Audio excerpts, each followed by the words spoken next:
I told you. I told you he would never, ever, ever go away. I just didn't think his return would look anything like this, okay? You got Vince McMahon plotting a return to the Fed with the intent to sell the company. Oh, I knew it. All of that newfound love and admiration for the Triple H organization. Oh my God, he'd come in.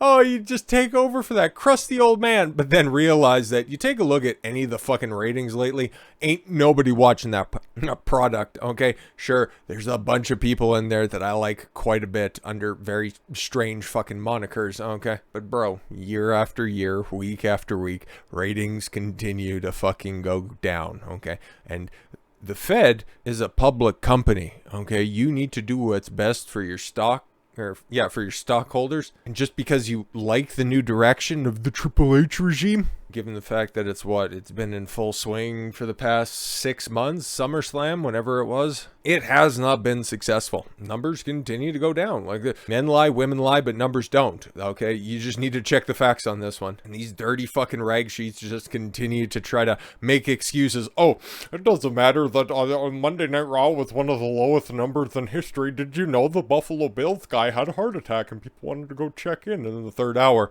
Okay, cool. Then explain why Raw was continuously dropping during the second hour and that there was a historic drop in the third hour. If people just wanted to go peek over what was happening during Monday Night Football, they would have eventually returned back if it was something worth tuning in for. But, just continue to cope with all that shit. I seem to recall there was a time, 97, 98, 99, when Monday Night Football was getting dwarfed by Monday Night Raw. That shit doesn't even come close to fucking happening now. And given the fact that there's some stockholders that take a look at this shit and realize that, oh fuck, we're kind of backing a dead horse. The CEO at the top, or the co-CEOs, and again, nice analogy for a relationship right there. You got the co-CEOs and Nick Khan and Stephanie McMahon, okay? You can't have an equal partnership and run a successful business. Shit happens, shit sucks, and guess what? There's stability waiting in the wings right there, and especially if the Fed's going to be selling out to, and I've heard this a couple of different times, they're going to be selling out to either Disney or MSNBC, or NBC Universal. Sorry, we'll go ahead and get that solid, because they already sold their broadcasting rights to NBC to be on that stupid Peacock network. And I was like, yeah, Vince McMahon's getting old, man. He's what, 70 something at this point? 73, I thought? Still almost a decade younger than Biden. Imagine that. So yeah, if he's gonna come back, nobody knows the Fed better than the guy who fucking started the shit. That's what stockholders are ultimately going to be looking at as well, and somebody who has had previous success, and the fact that Vince McMahon, as long as he's drawing breath, is still gonna know the innermost details of the company that he helped bring to global prominence. Bro, you knew this was gonna happen. I just didn't think it would take this long. But nothing's official yet. This is, of course, just the Wall Street Journal. I don't know what their hard on is for Vince McMahon, but they continue to release these reports over and over again, and it seems credible because, hey, you also remember, sure, Vince announced, okay, what was that, back in May or something? Something like that. Yeah, he was stepping down as CEO. But guess what, man? Like I said, publicly traded company. I think he's still the 50+1 majority stockholder in the company, so he was always just going to be the de facto chairman. Sucks to suck, I guess.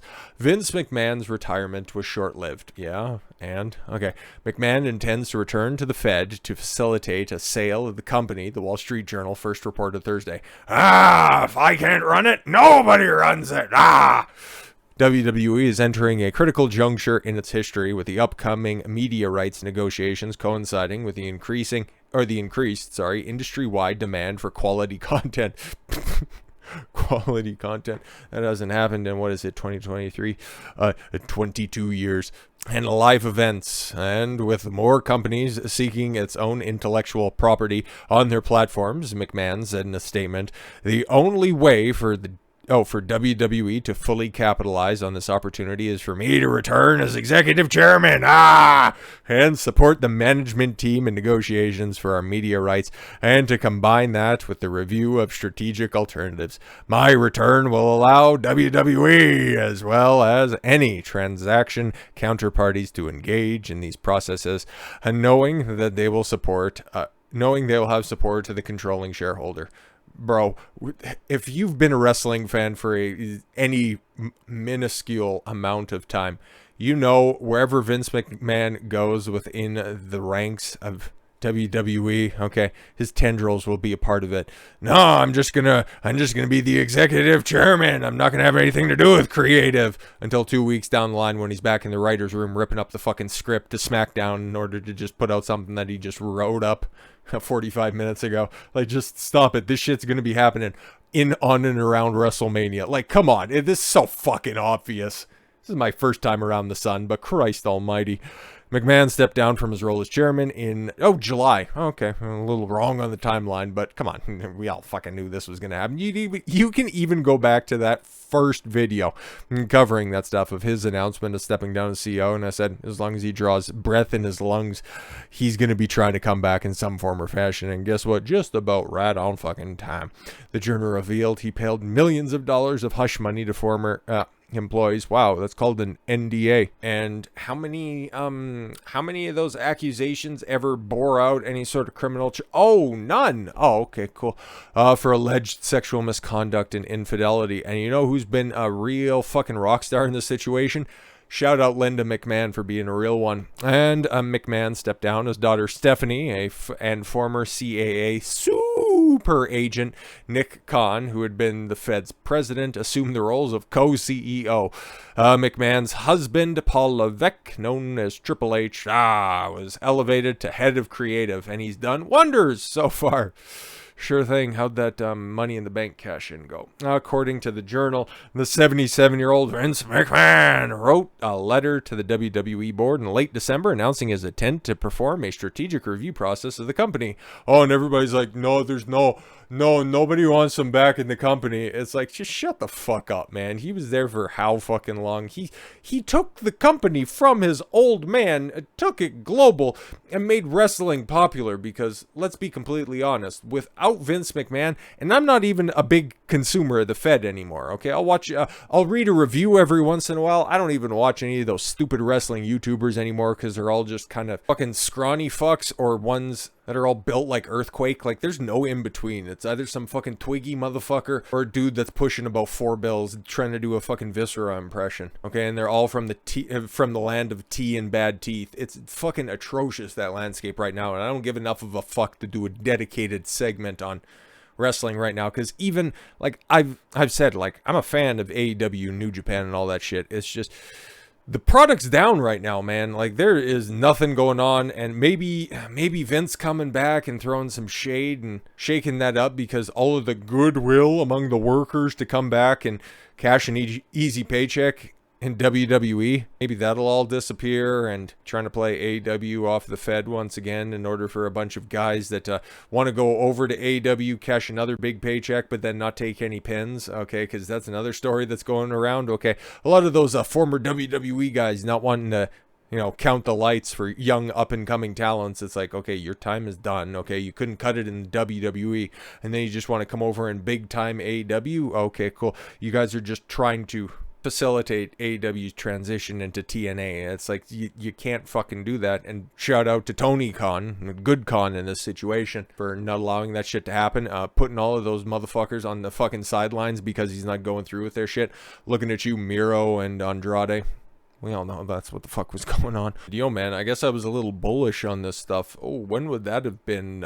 September 2021, right? When Danielson and CM Punk came back CM Punk came back and Danielson went over to AEW. It's like, yo, this is a really big opportunity for wrestling to take off, and it went right on the same trajectory. Like, nothing fucking changed at all whatsoever. WWE was still going to be WWE, and AEW had this slight increase in ratings for a second.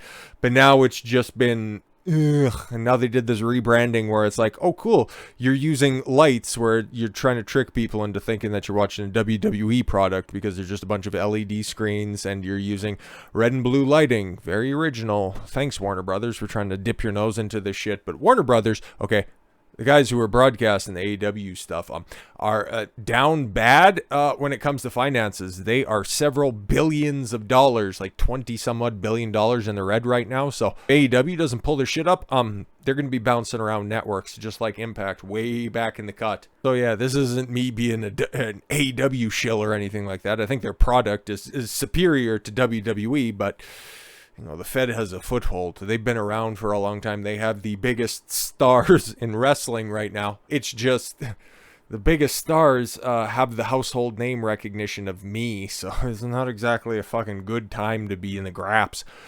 According to the Journal, the 77-year-old Vince McMahon wrote a letter to the WWE board in late December announcing his intent to perform a strategic review process of the company. WWE's live rights for Raw and SmackDown, which represent major sources of revenue for the business, are up in 2024. Oh, didn't actually know that, but the last time, yeah, that went around, like SmackDown got a big contract for being on, you know, Fox proper, and if we're going to be completely honest, terrifyingly underperformed. Like when they first popped off with like their debut episode, yeah, it had The Rock to begin with, and then after that, like they were supposed to perform somewhere. I think Fox anticipated them getting a 5 rating on Friday, but they're lucky to crack 3. It's more or less 2.5 at this point in time. On network television, on Fox proper, okay? And then Raw, like, they can't crack 2 million during football season. That's fucking set. That's Raw. They're about to celebrate their 30th anniversary. They can't pull 2 million people. And especially by the third hour, they're lucky. They are lucky to get 170 or 1.75 million people. More or less, they start at that point, and then they dip. Sure, it's going to go up between Royal Rumble season and WrestleMania, but 3 months does not a solvent company make. Just saying. Therefore, McMahon believes there is a window of time to pursue a sale, probably during this point in time.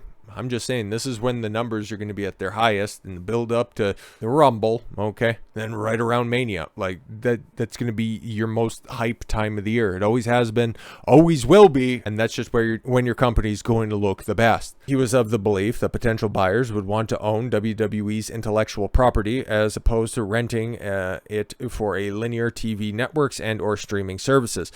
Yeah, no, because just take a look at what the big movie houses, okay, they just go out there and they just pluck out IPs, okay? Take a look at Disney. They didn't license the right to license the rights to Star Wars. They bought Star Wars. They bought Lucasfilm. For better or worse, that's what ended up happening. They did the same thing for Marvel. They got the whole fucking thing. They also bought, 20th Century Fox, bought all of that shit. Warner Brothers, DC, okay, they bought all that stuff. Discovery merged with them. They got all of that shit, slammed it all together. And to be completely honest, when it comes to independent big name IPs that are out there, I'd be hard-pressed to find anything else that's comparable to WWE, and especially with all of their back catalog and everybody trying to pump up their streaming service, because that bubble has burst if we're going to keep it a buck, okay? Streaming services have proven to be fucking failure, and one of the first people, okay, bring on a streaming service was that guy right there with the WWE Network. Launched that in 2014 to coincide with WrestleMania 30. I know, I've got a fucking weird memory when it comes to that shit, okay? And yeah, it was in the red for quite a few years, but then it started to turn a profit, okay? Because WWE has a huge back catalog. They have all wrestling history basically under their control, okay? Old Texas wrestling, World Class Championship, okay? Georgia wrestling, okay? Florida wrestling. They got it all, okay? Vince knows that. All of the higher ups at WWE know that. So that is easy content to plunk on anybody's streaming service that they can just choose on demand, and it's evergreen content because everybody wants to go back and take a look at old fucking Attitude Era Raws and SmackDowns, okay? And if you have exclusive rights to that stuff, that makes your streaming service the one-stop shop for anybody who's interested in old historical wrestling footage. It just makes sense. It makes fucking sense. McMahon reportedly told the board that he was electing himself and former WWE co-presidents Michelle Wilson and George Barrios, whom he fired in 2020 before ultimately hiring Khan for the job. Oh, okay, cool. So the guy that got appointed co-CEO, yeah, he gone. He's not going to be long for this world. This sounds like a Vince McMahon plan. Okay, I'm just saying. To the board was said to respond affirmatively to the idea of a a review for a potential sell, but unanimously agreed that McMahon's return to the company wouldn't be in the shareholders' best interest. Yeah, you say that now, but guess who ultimately has the fucking stick and all this stuff? And you don't think the pop and the return of Vince McMahon on television? Like, come on now. He was given a fond farewell when he announced his retirement back in July, so stop it. Though he stepped down from an operational role, McMahon still owns a majority of the company's voting shares, so he can ultimately do whatever the fuck he wants. 3 members of the board would need to change their position in order for him to return to the company. And don't worry, they'll be fine. Stock rose 10% from $72 to $79 per share in the after-hours trading following the Journal's report. So guess what? Guess what that shows? Oh, Vince McMahon's coming back? Oh, guess what? We're just going to go ahead and bump the shares in after-hours trading. I'd expect movement here this week. Something tells me Vince can't be away from the Fed before WrestleMania. Like, come on now. This is just it. It's total fucking cap. He's got to have his tendrils in. Oh no, I'm just gonna. Don't worry, pal. I'm gonna be back in an operational role. But who's winning the Rumble? Oh yeah, you get the call up Dwayne. What's Taker doing? Bring everyone back. You motherfuckers, man. You knew it was gonna happen. It was only a matter of time. I'll just be here to laugh at it when all those fucking spurgs on Squared Circle are like, this is the worst thing to ever happen. Just follow the money, bro. It all fucking makes sense. So, with all that said, thank you all very much for the gift of your time. I've been Don Consuelo. I want you to follow your gut and get after it. Take care, everyone.